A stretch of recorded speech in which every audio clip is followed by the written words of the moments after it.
Welcome to USF Political Talks. I'm Emma Tritton. Top stories that you can find this week. Days before he was fired, FBI Director James Comey requested more resources to look further into investigating Russia's meddling in the election and the possible involvement of Trump associates. This fueled concerns that Trump was trying to undermine anything threatening his presidency. Senator John Thune said, "Well, this was ultimately a judgment call by the president. I think there are questions about timing that the administration and Justice Department have to answer in the days ahead."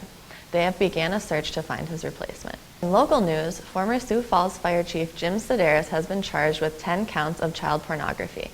Using a fake alias, Sandy Likes to Play 10, he requested images that depicted children between the ages of 2 to 15 in sexual acts. He is currently out on bond, and his first court appearance will be on May 25th at 9 a.m. Political Talks reporter Jill Langland delves into how our digital footprint can be tracked with USF professor Mike Thompson. Thanks, Emma, and I'm joined here today with Professor Mike Thompson. Thank you for joining us. You're welcome. And we are here to discuss the whole Jim Sideras thing and how the investigations go about and play about in that situation. How do the investigators avoid doing an entrapment for someone? Good question. The first thing to remember about the internet is that it's not protected by the Constitution as a private area.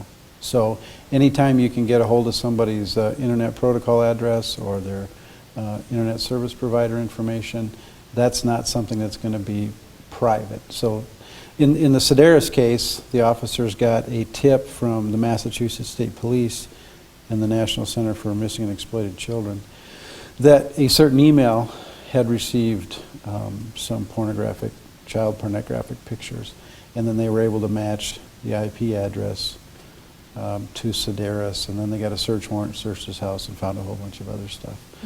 So that's kind of the first thing to remember about that. A lot of times the tips go to the National Center for Missing and Exploited Children by Google or maybe Yahoo or somebody who notices that and then makes the tip, and then law enforcement takes it from there.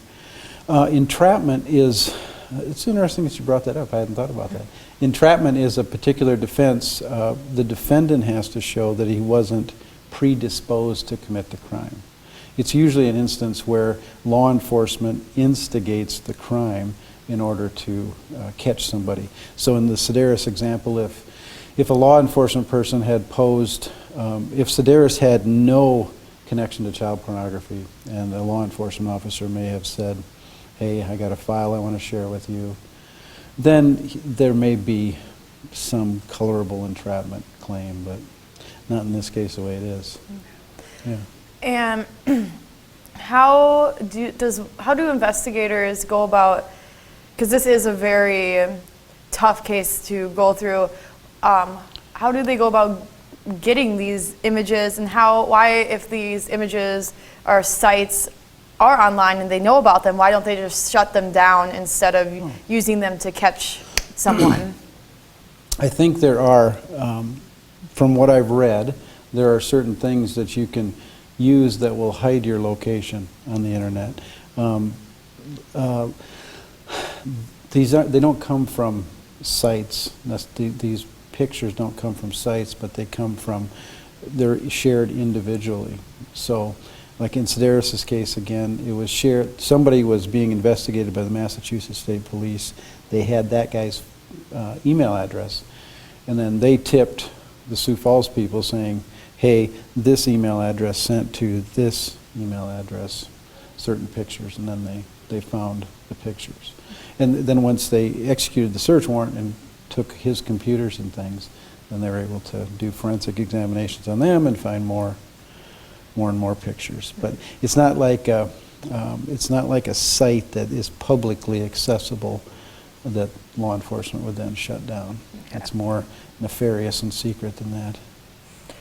And if Jim Sideras somehow is found innocent, could he turn around to maybe media stations and tell them that you slandered my name by putting this out there? Could he turn around and do that, or since it is public knowledge, would it not work that way? It wouldn't work that way. He wouldn't have a libel or slander claim against a news outlet for reporting this, because the reporting is factual. He is a person, a public figure, and the reporting is factual.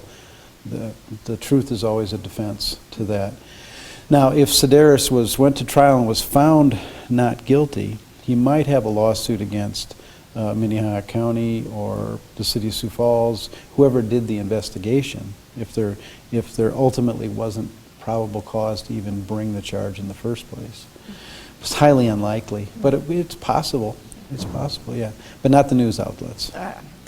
And in the documents, it states that that the child pornography was found sometime last April 2016. Why did it take so long for them to get to this point of conducting the warrant and arresting him? Is it because it was a different state, or do they have to go through so many hoops in order to be able to do that? No, they don't have to usually go through many hoops. Once law enforcement receives that tip, they have to do some independent investigation to corroborate or support the tip. I think the fact that slowed it down was because we have this Massachusetts investigation going on, and I don't know what law enforcement considerations Massachusetts had before wanting to share the information with Sioux Falls. There must have been something in conducting those two investigations that warranted the extra time, I think. Well, thank you so much for You're joining welcome. us today.